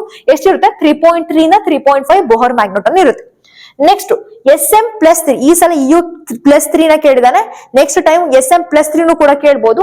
ಅವಾಗ ನಾನು ಏನಾದ್ರೂ ಕ್ಯಾಲ್ಕುಲೇಟ್ ಮಾಡಿದ್ರೆ 0.85 ಸಿಗುತ್ತೆ. ಬಟ್ ಎಕ್ಸ್ಪೆರಿಮೆಂಟ್ ಮಾಡಿ ನಾವು ನೋಡಿದಾಗ ಎಷ್ಟು ಸಿಗುತ್ತೆ 1.4 ಇಂದ 1.7 ಬೋಹರ್ ಮ್ಯಾಗ್ನೆಟನ್ ಸಿಗುತ್ತೆ. ಸೊ ಇದು ಕಂಡೀಷನ್. ನಾವು ಕ್ಯಾಲ್ಕುಲೇಟ್ ಮಾಡಿದಾಗ 0 ಅಥವಾ ಕಡಿಮೆ ಇರುತ್ತೆ ವ್ಯಾಲ್ಯೂ, ಬಟ್ ಅಬ್ಸರ್ವ್ ಮಾಡಿದಾಗ ಅಥವಾ ಎಕ್ಸ್ಪೆರಿಮೆಂಟ್ ಮಾಡಿ ನೋಡಿದಾಗ ಎಷ್ಟಿರುತ್ತೆ ಜಾಸ್ತಿ ಇರುತ್ತೆ. ಅದಕ್ಕೆ ಲಾರ್ಜ್ ಡಿವಿಯೇಷನ್ ತೋರಿಸಿರೋದು ಇಷ್ಟರಲ್ಲಿ ಯಾವುದು, ಸೊ EU+3. ಹಾಗಾದ್ರೆ ಇಲ್ಲಿ ವ್ಯಾಲ್ಯೂ 0 ಬಂದಿದೆ ಅಲ್ವಾ. ಸೊ ಹೆಂಗೆ 0 ಬಂದಿದೆ ಅಂತಾನು ಕೂಡ ನಾನು ನಿಮ್ಗೆ ತೋರಿಸ್ಕೊಡ್ತಾ ಬರ್ತೀನಿ, ಬನ್ನಿ ನೋಡೋಣ. ಹಾಗಾದ್ರೆ nu is equal to g into square root of J into J plus 1 ಆ ಫಾರ್ಮುಲಾನ ಯೂಸ್ ಮಾಡ್ಕೊಂಡು ನ್ಯೂ ವ್ಯಾಲ್ಯೂ ಹೇಗೆ 0 ಬಂತು ಅಂತ ಹೇಳಿ ಹೇಳ್ಕೊಡ್ತೀನಿ, ನೋಡೋಣ ಬನ್ನಿ. ಸೊ ಅಕಸ್ಮಾತ್ ಈ ಯು ನಾನು ಎಲೆಕ್ಟ್ರಾನಿಕ್ ಕಾನ್ಫಿಗರೇಷನ್ ಕನ್ಸಿಡರ್ ಮಾಡಿದ್ರೆ ಸೊ 4f7 5d0 6s2 ಆಗಿರುತ್ತೆ. ಅಕಸ್ಮಾತ್ EU+3 ನಾನು ಕನ್ಸಿಡರ್ ಮಾಡಿದ್ರೆ ಸೊ 3 ಎಲೆಕ್ಟ್ರಾನ್ಸ್ ಏನಾಗಿರುತ್ತೆ ಲಾಸ್ ಆಗಿರುತ್ತೆ. ಅವಾಗ ಎಲೆಕ್ಟ್ರಾನಿಕ್ ಕಾನ್ಫಿಗರೇಷನ್ ಏನಾಗುತ್ತೆ ಸೊ 4f6 5d0 6s0 ಆಗಿರುತ್ತೆ. ಇನ್ನ ನೀವ್ ಆಗ್ಲೇ azimuthal quantum number, principal quantum number ಇದೆಲ್ಲ ಯಾವ ತರ ಬರೆಯೋದು ಅಂತ ಹೇಳಿ ಕಲ್ತಿರ್ತೀರಾ. ಸೊ ನೋಡ್ತಾ ಬರೋಣ. ಸೊ ಸಬ್ ಎನರ್ಜಿ ಲೆವೆಲ್ಸ್ ಎಷ್ಟಿರುತ್ತೆ 7 ಇರುತ್ತೆ ಎಫ್ ಆರ್ಬಿಟಲ್ ಅಂತ ಕನ್ಸಿಡರ್ ಮಾಡ್ತಾರೆ. ಅದಕ್ಕೋಸ್ಕರ 7 ಬಾಕ್ಸಸ್ ಗಳನ್ನ ಹಾಕೊಂಡಿದ್ದೀನಿ. ಸೊ +3 +2 +1 ಇದೆಲ್ಲ ಯಾವ ತರ ಬರುತ್ತೆ, ಸೊ ಮ್ಯಾಗ್ನೆಟಿಕ್ ಕ್ವಾಂಟಮ್ ನಂಬರ್ ನೀವು ಓದಿರ್ತೀರಾ. ಸೊ ಹಾಗಾಗಿ +3 +2 +1 0 -1 -2 -3 ಅಂತ ಹೇಳಿ ಬರ್ತೀನಿ. ಸೊ ಎಲೆಕ್ಟ್ರಾನ್ಸ್ ಗಳನ್ನ ಫಿಲ್ ಅಪ್ ಮಾಡ್ತಾ ಬಂದ್ರೆ ಟೋಟಲ್ ಎಷ್ಟು ಎಲೆಕ್ಟ್ರಾನ್ಸ್ ಇದೆ 6 ಎಲೆಕ್ಟ್ರಾನ್ಸ್ ಇದೆ. 6 ಎಲೆಕ್ಟ್ರಾನ್ಸ್ ಗಳನ್ನ ಫಿಲ್ ಅಪ್ ಮಾಡಿದ್ದೀನಿ. ಇನ್ನ S is equal to of ಅಂತ ಹೆಂಗ್ ಕನ್ಸಿಡರ್ ಮಾಡ್ತೀನಿ ಅಂದ್ರೆ ಸೊ +2 ಇಂದ -2 ಎಲ್ಲ ಗೆಟ್ ಕ್ಯಾನ್ಸಲ್ ಆಗುತ್ತೆ. ಇಲ್ಲಿ ಒಂದೇ ಒಂದು ಎಲೆಕ್ಟ್ರಾನ್ ಇರೋದ್ರಿಂದ ಒಂದು ಎಲೆಕ್ಟ್ರಾನ್ ಗೆ ಸ್ಪಿನ್ ಏನಾಗಿರುತ್ತೆ ಆಫ್ ಇರುತ್ತೆ. ಸೊ ಅದಕ್ಕೆ S is equal to of ಅಂತ ಹೇಳಿ ಬರ್ತಿದ್ದೀನಿ. ಇನ್ನ L is equal to 3 ಅಂತ ಯಾಕೆ ಬರ್ತಿದ್ದೀನಿ ಅಂತಂದ್ರೆ ಇವಾಗ ಇದೆಲ್ಲವೂ ಕೂಡ +2 ಆಗಿರ್ಲಿ -2 +1 -1 0 ಇವೆಲ್ಲವೂ ಕೂಡ ಏನಾಗುತ್ತೆ get cancel each other. So cancel ಆಗಿರೋದ್ರಿಂದ ಸೊ ಎಲ್ಲ ವ್ಯಾಲ್ಯೂ ಎಷ್ಟಾಗುತ್ತೆ +3. ಸೊ ಅದಕ್ಕೆ 3 ಅಂತ ಹೇಳಿ ಬರ್ತಿದೆ. ನೆಕ್ಸ್ಟ್ ನಾನು ಜೆ ವ್ಯಾಲ್ಯೂನ ಕ್ಯಾಲ್ಕುಲೇಟ್ ಮಾಡ್ಬೇಕು ಅಂದ್ರೆ ಜೆ ಇಸ್ ಈಕ್ವಲ್ ಟು ಏನು, ಅಕಸ್ಮಾತ್ ಆಫ್ ಗಿಂತ ಕಡಿಮೆ ಇತ್ತು ಅಂದ್ರೆ ಅವಾಗ ಯಾವ ಫಾರ್ಮುಲಾ ಯೂಸ್ ಮಾಡ್ತೀವಿ, so magnitude of L - S ನ ಕನ್ಸಿಡರ್ ಮಾಡ್ತೀನಿ. L ವ್ಯಾಲ್ಯೂ ಆಗ್ಲೇ ಕೊಟ್ಟಿದ್ದೀವಿ, ಕ್ಯಾಲ್ಕುಲೇಟ್ ಮಾಡ್ತೀವಿ ಎಷ್ಟು 3 ಮೈನಸ್ S ವ್ಯಾಲ್ಯೂ ಎಷ್ಟಿದೆ ಸೊ 2. ಸೊ 3 - 2 ಅಂತ ಹೇಳಿ ಕ್ಯಾಲ್ಕುಲೇಟ್ ಮಾಡ್ತಾ ಹೋಗ್ತೀವಿ. ಸೊ ಅಲ್ಲಿಗೆ ಜೆ ಇಸ್ ಈಕ್ವಲ್ ಟು ಎಷ್ಟಾಗುತ್ತೆ? So J is equal to 1. So ಇಲ್ಲಿ S is equal to half ಅಂತ ಹೇಳ್ತೀನಿ ಅಲ್ವಾ, ಇಲ್ಲಿ ಕನ್ಸಿಡರ್ ಮಾಡ್ಬೇಕು ಯಾವ್ದನ್ನ ಯೂಸ್ ಮಾಡ್ತೀವಿ ಅಂದ್ರೆ 2s ಪ್ಲಸ್ 1 ನ ಕನ್ಸಿಡರ್ ಮಾಡ್ತೀವಿ. ಸೊ ಈಗ 2 into of plus 1. So 2 get cancel, 1 plus 1 ಅಂದ್ರೆ 2. ಸೊ ಅದಕ್ಕೆ ಇಲ್ಲಿ ವ್ಯಾಲ್ಯೂ ಎಷ್ಟು ಅಂತ ಕನ್ಸಿಡರ್ ಮಾಡ್ತೀನಿ? 2 ಅಂತ ಹೇಳಿ ಕನ್ಸಿಡರ್ ಮಾಡ್ತೀನಿ. ಸೊ ಇಲ್ಲಿ ಜಿ ಅಂತ ಅಂದ್ರೆ ಲ್ಯಾಂಡೇಜ್ ಸ್ಪ್ಲಿಟ್ಟಿಂಗ್ ಫ್ಯಾಕ್ಟರ್ ಅಂತ ಹೇಳಿ ಕರಿತೀವಿ. So g is equal to 3/2 plus S into S plus 1 minus L into L plus 1 divide by 2 into J plus 1 ಅನ್ನೋ ಫಾರ್ಮುಲಾ ಯೂಸ್ ಮಾಡ್ಕೊಂಡು ನಾವೇನ ಕ್ಯಾಲ್ಕುಲೇಟ್ ಮಾಡಬೇಕು? ಲ್ಯಾಂಡೇಜ್ ಸ್ಪ್ಲಿಟ್ಟಿಂಗ್ ಫ್ಯಾಕ್ಟರ್ ಅಂದ್ರೆ ಜಿ ನ ಕ್ಯಾಲ್ಕುಲೇಟ್ ಮಾಡ್ತಾ ಬರ್ಬೇಕು. ಸೊ ಅಲ್ಲಿಗೆ g is equal to 3/2 plus S value ಎಷ್ಟು ಕ್ಯಾಲ್ಕುಲೇಟ್ ಮಾಡಿದ್ವಿ? 2. ಸೊ ಅದಕ್ಕೆ 2 ಅಂತ ಬರ್ತಿದ್ದೀನಿ. ಸೊ 2 ಪ್ಲಸ್ 1 ಅಂದ್ರೆ 3 ಮೈನಸ್ ಎಲ್ ವ್ಯಾಲ್ಯೂ 3 ಇದೆ. ಸೊ 3 ಅಂತ ಸಬ್ಸ್ಟಿಟ್ಯೂಟ್ ಮಾಡ್ಕೊಂಡಿದ್ದೀನಿ. ಸೊ 3 ಪ್ಲಸ್ 1 ಅಂದ್ರೆ 4 divide by 2 into J value ಸಿಕ್ಕಿದೆ 1 ಇಂಟು ಜೆ ಪ್ಲಸ್ 1 ಅಂದ್ರೆ 1 ಪ್ಲಸ್ 1 ಅಂದ್ರೆ 2. ಸೊ ಇಷ್ಟೆಲ್ಲಾ ಸಬ್ಸ್ಟಿಟ್ಯೂಟ್ ಮಾಡಿದಾಗ ನನಗೆ ಜಿ ವ್ಯಾಲ್ಯೂ ಎಷ್ಟು ಬರುತ್ತೆ? So g is equal to 0 ಬರುತ್ತೆ. ಇವಾಗ ನಾವು ಫಾರ್ಮುಲಾಗೆ ಸಬ್ಸ್ಟಿಟ್ಯೂಟ್ ಮಾಡೋಣ. ಕ್ವಶನ್ ಅವನೇ ಕೊಟ್ಟಿದ್ದಾನೆ. ಸೊ ಆ ಫಾರ್ಮುಲಾಗೆ ನಾವು ಸಬ್ಸ್ಟಿಟ್ಯೂಟ್ ಮಾಡಿದ್ರೆ ಎಷ್ಟು ಬರುತ್ತೆ? G into square root of J into J plus 1 ಫಾರ್ಮುಲಾಗೆ ಸಬ್ಸ್ಟಿಟ್ಯೂಟ್ ಮಾಡಿದ್ರೆ 0 into square root of 1 into 1 plus 1. So 1 into 1 plus 1 ಅಂತಂದ್ರೆ ಎಷ್ಟು ಬರುತ್ತೆ? So square root of 2 into 0. Anything multiple of 0 is 0. So ಅದಕ್ಕೆ ನ್ಯೂ ಇಸ್ ಈಕ್ವಲ್ ಟು ಏನು ಬರುತ್ತೆ? 0. ನೋಡಿ ನಾವು ಕ್ಯಾಲ್ಕುಲೇಟ್ ಮಾಡಿರುವಂತಹ ವ್ಯಾಲ್ಯೂ ಎಷ್ಟು ಬರುತ್ತೆ? 0. ಬಟ್ ಎಕ್ಸ್ಪೆರಿಮೆಂಟ್ ಆಗಿ ನಾವು ಅಬ್ಸರ್ವ್ ಮಾಡಿದಾಗ 3.3 ಇಂದ 3.5 ತನಕ ಇರುತ್ತೆ. ಸೊ ಹಾಗಾಗಿ ಜಾಸ್ತಿ ಲಾರ್ಜ್ ಡಿವಿಯೇಷನ್ ಯಾವ್ದು ತೋರಿಸುತ್ತೆ? EU ಪ್ಲಸ್ 3 ತೋರಿಸುತ್ತೆ. ಅಕಸ್ಮಾತ್ ಇಲ್ಲಿ ಆಪ್ಷನ್ SM3+ ಅಂತ ಕೊಟ್ಟಿದ್ರು ಕೂಡ ಆಪ್ಷನ್ ಏನಾಗೋದು? ಸರಿ ಆಗ್ತಾ ಬರೋದು. ಜೊತೆಗೆ ಹಾಗಾದ್ರೆ ಯಾಕೆ ಎಕ್ಸ್ಪೆರಿಮೆಂಟಲ್ ವ್ಯಾಲ್ಯೂ ಅಷ್ಟು ತೋರಿಸುತ್ತೆ ಅಂತ ನೀವು ಕೇಳೋದಾದ್ರೆ, ಸೊ ನಾವು ಇಲ್ಲಿ ಏನು ಕ್ಯಾಲ್ಕುಲೇಟ್ ಮಾಡ್ತೀವಿ ಇವೆಲ್ಲವೂ ಕೂಡ ಏನು ಅಂದ್ರೆ ಗ್ರೌಂಡ್ ಸ್ಟೇಟ್ ಅಲ್ಲಿ ನಾವು ಕ್ಯಾಲ್ಕುಲೇಟ್ ಮಾಡ್ತೀವಿ. ಬಟ್ ಎಕ್ಸೈಟೆಡ್ ಸ್ಟೇಟ್ ಅಲ್ಲಿ ಇದು ನಾವ್ ಏನ್ ಕ್ಯಾಲ್ಕುಲೇಟ್ ಮಾಡ್ತೀವಿ ಇದು ಎಕ್ಸೈಟೆಡ್ ಸ್ಟೇಟ್ ಅಲ್ಲಿ ಅಲ್ಲ. ಸೊ ಹಾಗಾಗಿ ನಾವು ಯಾವಾಗ ಸ್ಪ್ಲಿಟ್ಟಿಂಗ್ ಎನರ್ಜಿನ ಕನ್ಸಿಡರ್ ಮಾಡ್ತೀವಿ, ಸೊ ಫಾರ್ ಎಕ್ಸಾಂಪಲ್ ನಾವ್ ಇವಾಗ ಗ್ರೌಂಡ್ ಸ್ಟೇಟ್ ಮತ್ತೆ ಎಕ್ಸೈಟೆಡ್ ಸ್ಟೇಟ್ ಅಂತ ಕನ್ಸಿಡರ್ ಮಾಡಿದ್ರೆ energy gap between ground state ಮತ್ತೆ ಎಕ್ಸೈಟೆಡ್ ಸ್ಟೇಟ್ EU ಪ್ಲಸ್ 3 ಅಂತ ಕನ್ಸಿಡರ್ ಮಾಡಿದಾಗ ತುಂಬಾ ಕಡಿಮೆ ಇರುತ್ತೆ. ಸೊ ಕಡಿಮೆ ಇರೋದ್ರಿಂದ ಏನಾಗಬಹುದು? ಎಲೆಕ್ಟ್ರಾನ್ ಗ್ರೌಂಡ್ ಸ್ಟೇಟ್ ಇಂದ ಎಕ್ಸೈಟೆಡ್ ಸ್ಟೇಟ್ ಗೆ ಏನಾಗುತ್ತೆ? ಈಸಿಯಾಗಿ ಜಂಪ್ ಆಗುತ್ತೆ. ಸೊ ಈಗ ಈಸಿಯಾಗಿ ಜಂಪ್ ಆಗೋದ್ರಿಂದ ರ್ಯಾಂಡಮ್ನೆಸ್ ಇನ್ಕ್ರೀಸ್ ಆಗುತ್ತೆ. ಸೊ ರ್ಯಾಂಡಮ್ನೆಸ್ ಇನ್ಕ್ರೀಸ್ ಆಯ್ತು ಅಂದ್ರೆ ಆಟೋಮೆಟಿಕ್ ಆಗಿ ನ್ಯೂ ವ್ಯಾಲ್ಯೂ ಕೂಡ ಏನಾಗ್ತಾ ಹೋಗುತ್ತೆ? ಮ್ಯಾಗ್ನೆಟಿಕ್ ಮೊಮೆಂಟ್ ವ್ಯಾಲ್ಯೂ ಕೂಡ ಇನ್ಕ್ರೀಸ್ ಆಗುತ್ತೆ. ಅದಕ್ಕೆ ನಾವು ಕ್ಯಾಲ್ಕುಲೇಟ್ ಮಾಡಿರುವಂತಹ ವ್ಯಾಲ್ಯೂ ಏನ್ ಬಂದಿದೆ? 0 ಬಂದಿದೆ. ಬಟ್ ಆಕ್ಚುಯಲ್ ಆಗಿ ವ್ಯಾಲ್ಯೂ ಎಷ್ಟಿರುತ್ತೆ? 3.3 ಇಂದ 3.5 ಇರುತ್ತೆ. ಸೊ ಹಾಗಾಗಿ ಲಾರ್ಜ್ ಡಿವಿಯೇಷನ್ ನ EU ಪ್ಲಸ್ 3 ತೋರಿಸುತ್ತೆ. ಸೊ ಹಾಗಾಗಿ option C is the right answer ಅಂತ ಹೇಳಿ ಹೇಳ್ತಾ ಬರ್ಬೋದು. ನೆಕ್ಸ್ಟ್ ಕ್ವಶನ್ ನೋಡ್ತಾ ಬರೋಣ ಬನ್ನಿ. ಹಾಗಾದ್ರೆ ಸೊ ಏನಂತ ಕೊಟ್ಟಿದ್ದಾನೆ? UV visible absorption bands of lanthanoid ions are sharp because. ಯಾಕೆ? ಫಾರ್ ಎಕ್ಸಾಂಪಲ್ ಒಂದು ಬ್ಯಾಂಡ್ ನ ಕನ್ಸಿಡರ್ ಮಾಡಿದ್ರೆ ತುಂಬಾ ಶಾರ್ಪ್ ಪೀಕ್ ನ ಅದು ಕೊಡುತ್ತೆ ಅಂತ ಹೇಳಿ ಹೇಳಿದಾನೆ. ಸೊ ಆಪ್ಷನ್ ಏನು ನೋಡ್ತಾ ಬರೋಣ ಬನ್ನಿ. So spin orbit coupling is more than the crystal field splitting ಅಂತ ಹೇಳಿ ಕೊಡ್ತಾನೆ. ಹೌದು ಸತ್ಯನೇ. ಸ್ಪಿನ್ ಆರ್ಬಿಟಲ್ ಕಪ್ಲಿಂಗ್ ಕನ್ಸಿಡರ್ ಮಾಡಿದ್ರೆ ಕ್ರಿಸ್ಟಲ್ ಫೀಲ್ಡ್ ಸ್ಪ್ಲಿಟ್ಟಿಂಗ್ ಏನಾಗಿರುತ್ತೆ? ತುಂಬಾ ಜಾಸ್ತಿ ಇರುತ್ತೆ. ಬಟ್ ಇಲ್ಲಿ ಕ್ರಿಸ್ಟಲ್ ಫೀಲ್ಡ್ ಸ್ಪ್ಲಿಟ್ಟಿಂಗ್ ನ ನಾವು ಕನ್ಸಿಡರ್ ಮಾಡೋ ಅವಶ್ಯಕತೆನೇ ಇಲ್ಲ. ಯಾಕಂದ್ರೆ ಇದು ಡಿ ಬ್ಲಾಕ್ ಎಲಿಮೆಂಟ್ಸ್ ಅಲ್ಲಕ್ಕೆ ಅಲ್ಲ. ಹೌದಲ್ವಾ? Okay. Next Laporte forbidden FF transition ಅಂತ ಹೇಳಿ ಕೊಟ್ಟಿದ್ದಾನೆ. ಹೌದು, ಇದು ಕೂಡ ಆನ್ಸರ್ ಸರಿ ಆಗಬಹುದು. ಆದ್ರೆ ಯಾವಾಗ ಅಂದ್ರೆ F0, F7 ಅಥವಾ F14 ಅಂತ ಕನ್ಸಿಡರ್ ಮಾಡಿದಾಗ. F0 ಅಂದ್ರೆ ಎಲೆಕ್ಟ್ರಾನ್ಸ್ ಇರಲ್ಲ. F7 ಅಂತ ಕನ್ಸಿಡರ್ ಮಾಡಿದ್ರೆ ಆಫ್ ಫೀಲ್ಡ್ ಕಾಂಪ್ಲೆಕ್ಸ್ ಆಗಿರುತ್ತೆ. F14 ಅಂತ ಕನ್ಸಿಡರ್ ಮಾಡಿದ್ರೆ ಸೊ ಕಂಪ್ಲೀಟ್ಲಿ ಫೀಲ್ಡ್ ಆಗಿರುತ್ತೆ. ಸೊ ಅವಾಗ ಅದೇನಾಗುತ್ತೆ? ಲೆಪೋರ್ಟೆ ಫಾರ್ಬಿಡನ್ ಆಗಿರುತ್ತೆ. ಬಟ್ ಈ ಕ್ವಶನ್ಗೂ ಇದಕ್ಕೂ ಆನ್ಸರ್ ಸರಿ ಹೋಗಲ್ಲ. ಸಿ ಆಪ್ಷನ್ ನೋಡ್ತಾ ಬರೋಣ ಬನ್ನಿ. The transitions are 4FN 5D1 type Laporte allowed. ಹೌದು, ಇದು ಕೂಡ ಪಾಸಿಬಲ್. ಇದು ಲೆಪೋರ್ಟೆ ಅಲೋಡ್ ಕೂಡ ಆಗಿರುತ್ತೆ. ಬಟ್ ಇಲ್ಲಿ ಬರುವಂತಹ ಬ್ಯಾಂಡ್ ಏನಾಗಿರುತ್ತೆ ಅಂದ್ರೆ ತುಂಬಾ ಬ್ರಾಡ್ ಆಗಿರುತ್ತೆ. ಯಾವ ತರ ಬರುತ್ತೆ ಅಂದ್ರೆ ಫಾರ್ ಎಕ್ಸಾಂಪಲ್ ಒಂದ್ ಬೆಟ್ಟದ ರೀತಿಯಲ್ಲಿ ಬರುತ್ತೆ. ಸೊ ಬ್ರಾಡ್ ಬ್ಯಾಂಡ್ ಆಗಿರೋದ್ರಿಂದ ಇದು ಕೂಡ ಆಪ್ಷನ್ ಏನಾಗುತ್ತೆ? ತಪ್ಪಾಗುತ್ತೆ. ಇನ್ ಆಪ್ಷನ್ ಡಿ ಬಂದ್ರೆ F shell is well shielded from the vibrations of ligands. ಹೌದು, ಇದು ಆಪ್ಷನ್ ಏನಾಗುತ್ತೆ? ಸರಿ ಆಗುತ್ತೆ. ಯಾಕೆ ಅಂತಂದ್ರೆ ನಾನು ಎಸ್ ಆರ್ಬಿಟಲ್ ಕನ್ಸಿಡರ್ ಮಾಡಬಹುದು, ಪಿ ಆರ್ಬಿಟಲ್ ಕನ್ಸಿಡರ್ ಮಾಡಬಹುದು. ಅವೆರಡು ಕೂಡ ಏನ್ ಮಾಡ್ತಿರುತ್ತೆ? ಪ್ರೊಟೆಕ್ಟ್ ಮಾಡ್ತಿರುತ್ತೆ ಅಥವಾ ಶೀಲ್ಡ್ ಮಾಡ್ತಿರುತ್ತೆ. ಯಾವ ಎಲೆಕ್ಟ್ರಾನ್ಸ್ ಗಳನ್ನ? 4s ಎಲೆಕ್ಟ್ರಾನ್ಸ್ ಗಳನ್ನ ಶೀಲ್ಡ್ ಮಾಡ್ತಿರುತ್ತೆ. ಸೊ ಹಾಗಾಗಿ ಟೈಪ್ ಆಫ್ ಲಿಗ್ಯಾಂಡ್ ಆಗಿರ್ಬೋದು, ನೇಚರ್ ಆಫ್ ಲಿಗ್ಯಾಂಡ್ ಆಗಿರ್ಬೋದು, ಇದ್ರ ಮೇಲೆ ಯಾವುದೇ ಕಾರಣಕ್ಕೂ ಕೂಡ F ಬ್ಲಾಕ್ ಎಲಿಮೆಂಟ್ಸ್ ಅಥವಾ F ಆರ್ಬಿಟಲ್ ಗಳು ಡಿಪೆಂಡ್ ಆಗಿರಲ್ಲ. ಸೊ ಹಾಗಾಗಿ ಇದು ಕಂಪ್ಲೀಟ್ಲಿ ಶೀಲ್ಡ್ ಆಗಿರೋದ್ರಿಂದ ಇದೇನ್ ಮಾಡುತ್ತೆ? ಶಾರ್ಪ್ ಪೀಕ್ ನ ತೋರಿಸುತ್ತೆ ಅಂತ ಹೇಳ್ತೀವಿ. ಸೊ ಈಗ ಆಪ್ಷನ್ ಯಾವ ಸರಿ? So option D is the right answer ಅಂತ ಹೇಳಿ ಹೇಳ್ತೀವಿ. ಇನ್ನ 16 ಕ್ವಶನ್ ನಾವು ನೋಡೋದಾದ್ರೆ, so which among the following is called Coleman's reagent ಅಂತ ಹೇಳಿ ಕರಿತೀವಿ. ಸೊ Coleman's reagent ಅಂದ್ರೆ ಡೈರೆಕ್ಟ್ ಆಗಿ ನೀವು ಆನ್ಸರ್ ಹೇಳ್ಬೋದು. Option A is the right answer. Na2FeCO4 ಅಂತ ಹೇಳಿ ಕರಿತೀವಿ. ಸೊ ಇದನ್ನ ಯಾವ ತರ ಪ್ರಿಪೇರ್ ಮಾಡೋದು ಅಂತ ಹೇಳಿ ನಾನು ಬೇಕಾದ್ರೆ ನಿಮ್ಗೆ ಹೇಳ್ಕೊಡ್ತೀನಿ. So for example first starting ಏನ ತಗೊಂಡಿರ್ತಾರೆ ಅಂದ್ರೆ FeCO5 ಅಂದ್ರೆ ಪೆಂಟಾ ಕಾರ್ಬೋನಿನ್ ಐರನ್ ಅನ್ನು ನಾವು ಕನ್ಸಿಡರ್ ಮಾಡೋದಾದ್ರೆ, ಸೊ ಅದನ್ನ ಫಸ್ಟ್ ಏನ್ ಮಾಡ್ತಾರೆ ಅಂದ್ರೆ NaOH ಜೊತೆಗೆ ಟ್ರೀಟ್ ಮಾಡ್ತಾರೆ. NaOH ಜೊತೆಗೆ ಟ್ರೀಟ್ ಮಾಡಿದಾಗ ಸೊ Fe ಕಾರ್ಬನ್ ಡೈಆಕ್ಸೈಡ್ ಆಚೆ ಹೋಗುತ್ತೆ. ಸೊ ಕಾರ್ಬನ್ ಡೈಆಕ್ಸೈಡ್ ಆಚೆ ಹೋಗುತ್ತೆ. FeCO4 H ನ ಫಾರ್ಮೇಶನ್ ಮಾಡುತ್ತೆ. ನೆಕ್ಸ್ಟ್ ಇದನ್ನ ನಾನು ಯಾವಾಗ ಸೋಡಿಯಂ ಹೈಡ್ರೇಟ್ ಜೊತೆಗೆ ಟ್ರೀಟ್ ಮಾಡ್ತೀನಿ, ಯಾವಾಗ ಸೋಡಿಯಂ ಹೈಡ್ರೇಟ್ ಜೊತೆಗೆ ಟ್ರೀಟ್ ಮಾಡ್ತೀನಿ, ಸೊ ಅವಾಗ ಇದು ಏನ್ ಫಾರ್ಮೇಶನ್ ಮಾಡುತ್ತೆ ಅಂದ್ರೆ, so FeCO4 Na2. So Na2 FeCO4 ನ ಫಾರ್ಮೇಶನ್ ಮಾಡುತ್ತೆ. ಸೊ ಇದನ್ನ ಏನಂತ ಹೇಳಿ ಕರಿತೀವಿ ಅಂದ್ರೆ ಕೋಲ್ಮನ್ಸ್ ರಿಯೇಜೆಂಟ್ ಅಂತ ಹೇಳಿ ಕರಿತೀವಿ. ಸೊ ಹಾಗಾದ್ರೆ ಇದ್ರದ್ದು ಅಪ್ಲಿಕೇಶನ್ ನೋಡ್ತಾ ಬರೋಣ ಬನ್ನಿ. ಸೊ FeCO4 Na2 ನ ಕನ್ಸಿಡರ್ ಮಾಡಿ ಅದ್ರ ಜೊತೆಗೆ ನಾನು ಏನಾದ್ರು RX ನ ಟ್ರೀಟ್ ಮಾಡಿದ್ರೆ, RX ಅಂದ್ರೆ ಏನು, ಯಾವ್ದಾದ್ರು ಒಂದು ಆಲ್ಕೈಲ್ ಆಲೈಡ್ ನ ಟ್ರೀಟ್ ಮಾಡಿದ್ರೆ ಯಾವ ತರ ಕಾಂಪ್ಲೆಕ್ಸ್ ಫಾರ್ಮೇಶನ್ ಆಗುತ್ತೆ ಅಂದ್ರೆ FeCO ಈ ತರ ಕಾಂಪ್ಲೆಕ್ಸ್ ನ ಫಾರ್ಮೇಶನ್ ಮಾಡಿರುತ್ತೆ. ಇದ್ರ ಜೊತೆಗೆ RX ನ ಟ್ರೀಟ್ ಮಾಡಿದಾಗ ಏನಾಗುತ್ತೆ ಅಂತಂದ್ರೆ R ಬಂದ್ ಇಲ್ಲಿ ಕೂರುತ್ತೆ. ಬಟ್ ಇದು ಏನಾಗಿದೆ, ಈ ಕಾಂಪ್ಲೆಕ್ಸ್ ಏನಾಗಿರುತ್ತೆ ಅಂದ್ರೆ ಅನ್ಸ್ಟೇಬಲ್ ಆಗಿರುತ್ತೆ. ಬಟ್ ಇದ್ರ ಜೊತೆಗೆ ನಾವ್ ಏನಾದ್ರು ಒಂದು ಕಾರ್ಬೋನಿಲ್ ಕಾಂಪೌಂಡ್ ನ ಮತ್ತೆ ಏನಾದ್ರು ಟ್ರೀಟ್ ಮಾಡಿದ್ರೆ ಅವಾಗ ಯಾವ ತರ ಕಾಂಪ್ಲೆಕ್ಸ್ ಫಾರ್ಮೇಶನ್ ಆಗುತ್ತೆ ಅಂದ್ರೆ FeCO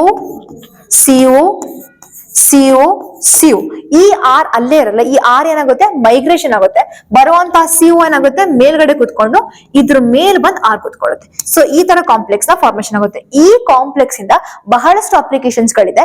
ಬೇಕಾದ್ರೆ ಒಂದ್ 2 ಅಪ್ಲಿಕೇಶನ್ಸ್ ನ ತೋರಿಸ್ತಾ ಬರ್ತೀನಿ ಬನ್ನಿ, ಬೇಕಾದ್ರೆ ನೋಡೋಣ. So FeCr double bond O CO.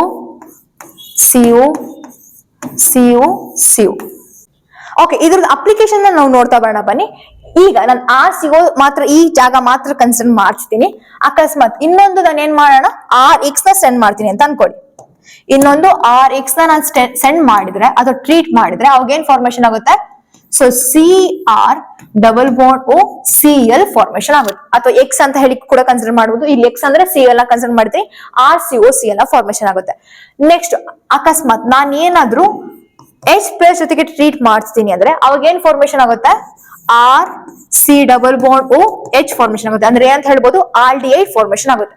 ಅಕಸ್ಮಾತ್ ಆಕ್ಸಿಡೇಷನ್ ಮಾಡಿ ದೆನ್ ಏನಾದ್ರೂ ಪ್ರೊಟೋನೇಷನ್ ನಾವೇನಾದ್ರೂ ಮಾಡೋದಾದ್ರೆ ಅವಾಗ ಏನ್ ಫಾರ್ಮೇಶನ್ ಆಗುತ್ತೆ, RC double bond O OH ಅಂದ್ರೆ ಕಾರ್ಬೋಕ್ಸಿಲಿಕ್ ಆಸಿಡ್ ನ ಫಾರ್ಮೇಶನ್ ಮಾಡುತ್ತೆ ಅಂತ ಹೇಳ್ಬೋದು. ಸೊ ಮುಂದೆ ಈ ತರ ಕ್ವಶನ್ಸ್ ಗಳನ್ನ ಕೊಡ್ಬೋದು. ಅವ್ರು ಈ ತರ ಕಾಂಪ್ಲೆಕ್ಸ್ ನ ಕೊಟ್ಟು RX ಜೊತೆಗೆ ಟ್ರೀಟ್ ಮಾಡಿಸಿ ಅಂದ್ರೆ ಏನಾಗಿರುತ್ತೆ ಕಾಂಪೌಂಡ್ RCOCl. ಅಕಸ್ಮಾತ್ H ಪ್ಲಸ್ ಜೊತೆಗೆ ಟ್ರೀಟ್ ಮಾಡಿದ್ರೆ ಆಲ್ಡಿಹೈಡ್ ಬರುತ್ತೆ. ಓನ ಏನಂತ ಹೇಳಿ ಕರಿತೀವಿ ಅಂದ್ರೆ ಕೋಲ್ಮನ್ಸ್ ರಿಯೇಜೆಂಟ್ ಅಂತ ಹೇಳಿ ಕರಿತೀವಿ. ಸೊ ಹಾಗಾಗಿ ಆಪ್ಷನ್ ಯಾವ ಸರಿ ಆಗುತ್ತೆ, so option A is the right answer.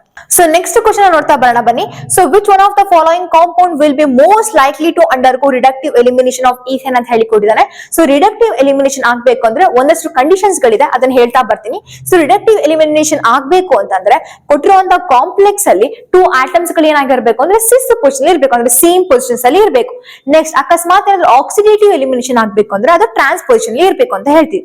ಜೊತೆಗೆ ಸೆಕೆಂಡ್ ಕಂಡೀಷನ್ ಏನು ಅಂತಂದ್ರೆ ನಮಗೆ ಕೊಟ್ಟಿರುವಂತಹ ಕಾಂಪ್ಲೆಕ್ಸ್ ಅಲ್ಲಿ ಮೆಟಲ್ಸ್ ಗಳು ಇರಲೇಬೇಕು, ಮೆಟಲ್ಸ್ ಗಳು ಇಲ್ಲ ಅಂತಂದ್ರೆ ಅಲ್ಲಿ ರಿಡಕ್ಟಿವ್ ಎಲಿಮಿನೇಷನ್ ಆಗಕ್ ಸಾಧ್ಯನೇ ಇಲ್ಲ. ಇನ್ನು ಥರ್ಡ್ ಕಂಡೀಷನ್ ಏನು ಅಂತಂದ್ರೆ ಯಾವ್ದಕ್ಕೆ ಯಾವ ಕೊಟ್ಟಿರುವಂತಹ ಮೆಟಲ್ ಗೆ ಆಕ್ಸಿಡೇಷನ್ ಸ್ಟೇಟ್ ಜಾಸ್ತಿ ಇರುತ್ತೆ, ಸೊ ಅವಾಗ ರಿಡಕ್ಟಿವ್ ಎಲಿಮಿನೇಷನ್ ಏನಾಗುತ್ತೆ ಈಸಿಯಾಗಿ ಆಗುತ್ತೆ ಅಂತ ಹೇಳಿ ನೋಡ್ಬೋದು. ಸೊ ಹಾಗಾದ್ರೆ ಆಪ್ಷನ್ ನೋಡ್ತಾ ಬರೋಣ, ಅದ್ರ ಮೇಲೆ ಕ್ವಶನ್ ಸಾಲ್ವ್ ಮಾಡ್ತಾ ಬರೋಣ. ಸೊ ಫಸ್ಟ್ ಕ್ವಶನ್ ಅಲ್ಲಿ ವೆರಿಡಿಯಂ ಓಕೆ ಮೆಟಲ್ ಕೊಟ್ಟಿದ್ದಾನೆ. ನೆಕ್ಸ್ಟ್ ಇಲ್ಲಿ ನಾವು ಕನ್ಸಿಡರ್ ಮಾಡಿದ್ರೆ ಆಪ್ಷನ್ ಬಿ ಅಲ್ಲಿ ಯಾವುದೇ ಕೂಡ ಮೆಟಲ್ ಕೊಟ್ಟಿಲ್ಲ, ಹಾಗಾಗಿ ಆಪ್ಷನ್ ಬಿ ನ ನಾವು ಡೈರೆಕ್ಟ್ ಆಗಿ ಎಲಿಮಿನೇಟ್ ಮಾಡಬಹುದು. ಆಪ್ಷನ್ ಸಿ ಅಲ್ಲಿ ಏನ್ ಕೊಟ್ಟಿದ್ದಾನೆ, ಪ್ಲಾಟಿನಂ ಕೊಟ್ಟಿದ್ದಾನೆ. Okay well, next option D ಅಲ್ಲಿ ಪ್ಲಾಟಿನಂ ಕೊಟ್ಟಿದ್ದಾನೆ. ಸೊ ಎರಡು ಕಡೆ ಪ್ಲಾಟಿನಂ ಕೊಟ್ಟಿದ್ದಾನೆ, ಇವೆರಡರಲ್ಲೇ ಕೂಡ ಯಾವ್ದಾದ್ರು ಒಂದು ಆಪ್ಷನ್ ಆಗಿರ್ಬೇಕು. ಬಟ್ ಮೂರನ್ನು ಕೂಡ ಮಾಡಿ ತೋರಿಸ್ತೀನಿ. ಸೊ ಆಪ್ಷನ್ ಎ ಅಂತ ಹೇಳಿ ಕನ್ಸಿಡರ್ ಮಾಡಿದ್ರೆ ಸೊ ಏನ್ ಕೊಟ್ಟಿದ್ದಾನೆ, so PPH3 twice VCO2 CS3 twice. So ಇಲ್ಲಿ ನಾನು ವೆನಡಿಯಂ ಆಕ್ಸಿಡೇಷನ್ ಸ್ಟೇಟ್ ನ ಕ್ಯಾಲ್ಕುಲೇಟ್ ಮಾಡ್ಬೇಕಾದ್ರೆ PPH3 ಏನಾಗಿರುತ್ತೆ 0 ಪ್ಲಸ್ X, ನೆಕ್ಸ್ಟ್ CO ಕೂಡ ಏನಾಗಿರುತ್ತೆ 0, 3 ಅಂತ ಕನ್ಸಿಡರ್ ಮಾಡಿದ್ರೆ -1 ಆಗಿರುತ್ತೆ. ಬಟ್ 2 ಇರೋದ್ರಿಂದ -2 ಆಗುತ್ತೆ. ಸೊ ಅಲ್ಲಿಗೆ X is equal to ಏನಾಗುತ್ತೆ +2 ಆಕ್ಸಿಡೇಷನ್ ಸ್ಟೇಟ್. ನೆಕ್ಸ್ಟ್ ಈ ಕಾಂಪೌಂಡ್ ನ ಕನ್ಸಿಡರ್ ಮಾಡೋಣ. ಸೊ ಇಲ್ಲಿ ಸಿ ಅನ್ನೋ ಆಪ್ಷನ್ ಅಲ್ಲಿ ಕನ್ಸಿಡರ್ ಮಾಡ್ಬೇಕಾದ್ರೆ ಮತ್ತೆ ಬರೆಯಕ್ ಹೋಗಲ್ಲ, ಬಟ್ ಡೈರೆಕ್ಟ್ ಆಗಿ ಹೇಳ್ತೀನಿ. ಸೊ CS3 ಥ್ರೈಸ್ ಕೊಟ್ಟಿದ್ದಾರೆ. ಸೊ ಹಂಗಾಗಿ ಏನಾಗುತ್ತೆ -3 ಪ್ಲಸ್ X ನ ನಾನು ಕ್ಯಾಲ್ಕುಲೇಟ್ ಮಾಡ್ಬೇಕಾಗಿರೋದು CS3 CN ಅಂತ ಹೇಳಿ ಕೊಟ್ಟಿರ್ಬೇಕಾದ್ರೆ ಸೊ ಈ ವ್ಯಾಲ್ಯೂ ಏನಾಗುತ್ತೆ, so plus into -1. Next PPH3 ಏನಾಗುತ್ತೆ 0, ME3 ಎಷ್ಟಾಗಿರುತ್ತೆ 0. So which is equal to ಅವನೇ ಕೊಡ್ತಾನೆ ಪ್ಲಸ್ ಅಂತ ಹೇಳಿ, ಸೊ ಅಲ್ಲಿಗೆ ಏನಾಗುತ್ತೆ ಸೊ +1 ಆಗುತ್ತೆ. ಸೊ ಇವಾಗ ಎಲ್ಲವೂ ಕೂಡ ಕ್ಯಾಲ್ಕುಲೇಟ್ ಮಾಡ್ಬೇಕಾದ್ರೆ -3 ಇಂಟು -1 ಅಂದ್ರೆ -3 ಪ್ಲಸ್ -1 ಮಾಡಿದ್ರೆ ಎಷ್ಟು ಬರುತ್ತೆ, -4 plus X which is equal to +1. So X is equal to +1 ಆ ಕಡೆ ಹೋಯ್ತು ಅಂದ್ರೆ +4. ಸೊ ಹಾಗಾಗಿ x ಇಸ್ ಈಕ್ವಲ್ ಟು ಎಷ್ಟು ಬರುತ್ತೆ? ಸೊ +5 ಬರುತ್ತೆ. ನೆಕ್ಸ್ಟ್ ಇದು ಕಲರ್ ಚೇಂಜ್ ಮಾಡ್ತೇನೆ. ಇದು 3, ಇದು ಫೋರ್ತ್ ಒನ್ ನೋಡ್ತಾ ಬರೋಣ. ಹಾಗಾದ್ರೆ PPS ಟ್ವೈಸ್ ಕೊಟ್ಟಿದ್ದಾನೆ ಅಂದ್ರೆ 0 ಪ್ಲಸ್ ಪ್ಲಾಟಿನಮ್ ಕ್ಯಾಲ್ಕುಲೇಟ್ ಮಾಡಬೇಕು x. ನೆಕ್ಸ್ಟ್ CS3 ಟ್ವೈಸ್ ಕೊಟ್ಟಿದ್ದಾನೆ, ಸೊ ಹಾಗಾಗಿ +-2 CS3 CN ಟ್ವೈಸ್ ಅಂತ ಹೇಳಿ ಕೊಟ್ಟಿದ್ದಾನೆ. ಸೊ ಇದಕ್ಕೂ ಕೂಡ ಏನಾಗುತ್ತೆ 0, ಇದಕ್ಕೂ ಕೂಡ 0. So which is equal to 0. So ಈ ಕ್ಯಾಲ್ಕುಲೇಟ್ ಮಾಡಿದ್ರೆ ಎಷ್ಟು ಬರುತ್ತೆ? So x is equal to +2. ಈಗ +2 +5 +2 ಈ ಮೂರಲ್ಲಿ ಆಕ್ಸಿಡೇಷನ್ ಸ್ಟೇಟ್ ಯಾವ ಜಾಸ್ತಿ ಇರೋದು? ಸೊ +5 ಆಕ್ಸಿಡೇಷನ್ ಸ್ಟೇಟ್ ಜಾಸ್ತಿ ಆಗಿದೆ. ಸೊ +5 ಆಕ್ಸಿಡೇಷನ್ ಸ್ಟೇಟ್ ಜಾಸ್ತಿ ಆಗೋದ್ರಿಂದ ಇಲ್ಲಿ ಏನಾಗುತ್ತೆ? ಈಸಿಯಾಗಿ ರಿಡಕ್ಟಿವ್ ಎಲಿಮಿನೇಷನ್ ಆಗುತ್ತೆ. ಸೊ ಅಲ್ಲಿ ಆಪ್ಷನ್ ಯಾವ ಸರಿ? So option C is the right answer. ಇನ್ನು ನೆಕ್ಸ್ಟ್ ಕ್ವಶನ್ ನಾವು ನೋಡೋದಾದ್ರೆ ಏನಂತ ಹೇಳಿ ಕೊಟ್ಟಿದ್ದಾನೆ? Which among the following beryllium alkyl compounds R stable ಅಂತ ಹೇಳಿ ಕೊಟ್ಟಿದ್ದಾನೆ. ಸೊ ಬೆರಿಲಿಯಂ ಆಲ್ಕೈಲ್ ಕಾಂಪೌಂಡ್ಸ್ ಗಳನ್ನ ಯಾವಾಗಲೂ ಕೊಟ್ಟಾಗ ನೆನ್ಪಿಟ್ಕೊಳ್ಳಿ. ಸೊ ಬೆರಿಲಿಯಂ ಯಾವಾಗಲೂ ಕೂಡ ಆಲ್ಕೈಲ್ ಕಾಂಪೌಂಡ್ ಜೊತೆಗೆ ಟ್ರೀಟ್ ಮಾಡಿದಾಗ ಇಟ್ ವಿಲ್ ಫಾರ್ಮ್ ಅಂದ್ರೆ ಇದನ್ನ ಏನ್ ರಿಮೂವ್ ಮಾಡುತ್ತೆ ಅಂದ್ರೆ ಬೀಟಾ ಹೈಡ್ರೋಜನ್ ರಿಮೂವ್ ಮಾಡುತ್ತೆ ಅಥವಾ ಬೀಟಾ ಹೈಡ್ರೇಟ್ ರಿಮೂವ್ ಮಾಡುತ್ತೆ ಅಂತ ಹೇಳಿ. ನೆಕ್ಸ್ಟ್ ಕ್ವಶನ್ ನೋಡ್ತಾ ಬರೋಣ ಬನ್ನಿ. So which among the following beryllium alkyl compounds R stable ಅಂತ ಹೇಳಿದಾನೆ. ಇಲ್ಲಿ ಮುಂಚೆಗೆ ನಿಮಗೆ ಇಲ್ಲಿ ಸ್ವಲ್ಪ so which among the following beryllium alkyl compounds R stable ಅಂತ ಹೇಳಿ ಕೊಟ್ಟಿದ್ದಾನೆ. ಇಲ್ಲಿ ನಿಮಗೆ ಸ್ವಲ್ಪ ಜನರಲ್ ನಾಲೆಜ್ ಇರಬೇಕಾಗುತ್ತೆ. ಬೆರಿಲಿಯಂ ಆಲ್ಕೈಲ್ ಕಾಂಪೌಂಡ್ಸ್ ಗಳೇನಾದ್ರು ರಿಯಾಕ್ಟ್ ಆಯ್ತು ಅಂದ್ರೆ ಬೀಟಾ ಹೈಡ್ರೋಜನ್ ರಿಮೂವ್ ಮಾಡಿ ಬೆರಿಲಿಯಂ ಹೈಡ್ರೈಡ್ ನ ಫಾರ್ಮೇಶನ್ ಮಾಡುತ್ತೆ. ಬೀಟಾ ಹೈಡ್ರೋಜನ್ ಇದೆಯೋ ಇಲ್ವಾ ಅಂತ ಹೇಳಿ ನೋಡ್ಬೇಕು. ಬೀಟಾ ಹೈಡ್ರೋಜನ್ ಇತ್ತು ಅಂದ್ರೆ ಆ ಕಾಂಪ್ಲೆಕ್ಸ್ ಏನಾಗಿರುತ್ತೆ? Starting initial ಏನಾಗಿರ್ತವೆ? ಅನ್ಸ್ಟೇಬಲ್ ಆಗಿರುತ್ತೆ. ಅಕಸ್ಮಾತ್ ಅಂದ್ರೂ ಬೀಟಾ ಹೈಡ್ರೋಜನ್ ಪ್ರೆಸೆಂಟ್ ಇಲ್ಲ ಅಂದ್ರೆ ಅಂತಹ ಕಾಂಪ್ಲೆಕ್ಸ್ ಏನಾಗಿರ್ತವೆ? ಸ್ಟೇಬಲ್ ಆಗಿರ್ತವೆ ಅಂತ ಹೇಳಿ ನಿಮಗೆ ಗೊತ್ತಿರಬೇಕು. ಸೊ ಇಲ್ಲಿ ಆಪ್ಷನ್ ಇ ಅಲ್ಲಿ ನಾವು ನೋಡೋದಾದ್ರೆ BE ಅಂತ ಕೊಡ್ತೀನಿ. ME ಅಂದ್ರೆ ಏನು? ಮೀಥೈಲ್. ಸೊ ಮೀಥೈಲ್ ಅಲ್ಲಿ ಬೀಟಾ ಹೈಡ್ರೋಜನ್ ಪ್ರೆಸೆಂಟ್ ಇರುತ್ತಾ? ಫಾರ್ ಎಕ್ಸಾಂಪಲ್ ಈಗ CH3 ಅಂತ ಹೇಳಿ ಬರ್ತೀನಿ. ಸೊ CH3 ಅಂತ ಹೇಳಿ ಬರ್ದಾಗ ಇಲ್ಲಿ ಹೈಡ್ರೋಜನ್ ಪ್ರೆಸೆಂಟ್ ಇರುತ್ತಾ? ಬೀಟಾ ಹೈಡ್ರೋಜನ್ ಇಲ್ಲ, ಪ್ರೆಸೆಂಟ್ ಇಲ್ಲ. ಅದಕ್ಕೆ ಆಪ್ಷನ್ ಏನು ಕೂಡ ಏನಾಗಬಹುದು? ಸರಿ ಆಗ್ಬಹುದು. ಇನ್ನ ಆಪ್ಷನ್ ಬಿ ಗೆ ಬರ್ದಿದ್ರೆ BeET ಟ್ವೈಸ್ ಅಂತ ಹೇಳಿ ಕೊಡ್ತಾನೆ. ಈಥೈಲ್ ಅಂದ್ರೆ ಯಾವ ತರ ಇರುತ್ತೆ?